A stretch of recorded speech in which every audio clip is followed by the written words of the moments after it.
Gilles Kerr, maître de conférences d'économie à l'université de Poitiers.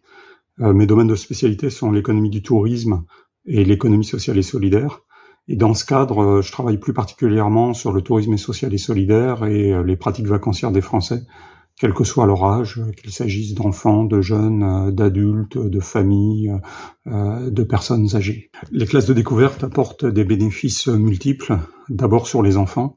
En termes de pédagogie, elles contribuent à l'acquisition de connaissances et de compétences de façon ludique, concrète, décloisonnée, et cela dans un cadre inhabituel.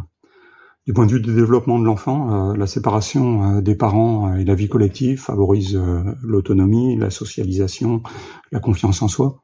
C'est aussi la découverte de milieux méconnus ou de nouvelles émotions, notamment pour les enfants qui ne partent pas en vacances, ou très peu, ou toujours au même endroit. C'est également des bénéfices pour l'enseignant et la classe. Du point de vue pédagogique, les classes de découverte, c'est enseigner autrement, dans un cadre moins contraint, sans notes ni évaluation.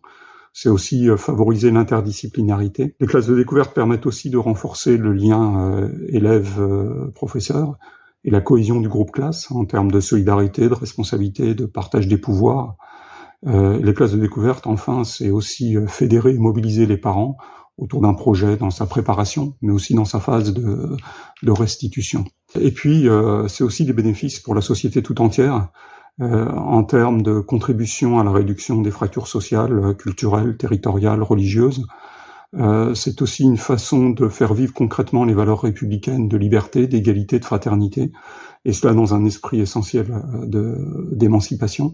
Pour les territoires d'accueil, c'est aussi une façon de pérenniser l'équilibre économique des centres de vacances, en assurant de l'activité en dehors des périodes de vacances scolaires et de l'accueil des colonies. Ça permet d'allonger les contrats au-delà de la saison touristique, de mettre de la vie dans un village qui parfois se retrouve sans école, et de maintenir des commerces et d'assurer également une rencontre de populations urbaines et rurales, de la plaine et de la montagne, de quartiers de village. Et puis enfin, ces classes de découverte, c'est aussi une façon essentielle de contribuer à l'éducation pour l'environnement, en termes de développement durable, d'apprentissage de la nature, de respect de la nature. C'est aussi quelque chose qui est important dans les effets des classes de découverte. La journée du 2 avril est importante pour 3 raisons. D'abord, ce sera un espace de rencontre entre des acteurs de l'éducation nationale, qu'il s'agisse de l'administration ou d'enseignants, de collectivités territoriales et de l'éducation populaire. Et le développement des classes de découverte nécessite une collaboration étroite entre ces acteurs.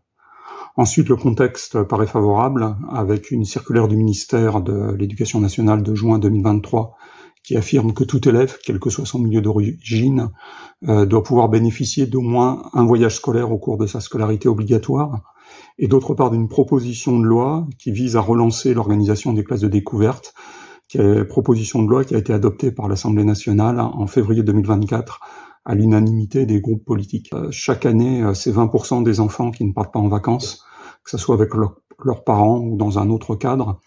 Et donc les classes de découverte sont des actions qui permettent de lutter contre cette forme d'assignation à résidence et donc d'appliquer concrètement l'égal accès de tous les enfants à l'éducation, à la culture, à la pratique sportive, aux vacances et aux loisirs, qui constitue un objectif national intégré dans la loi d'orientation relative à la lutte contre les exclusions de 1998.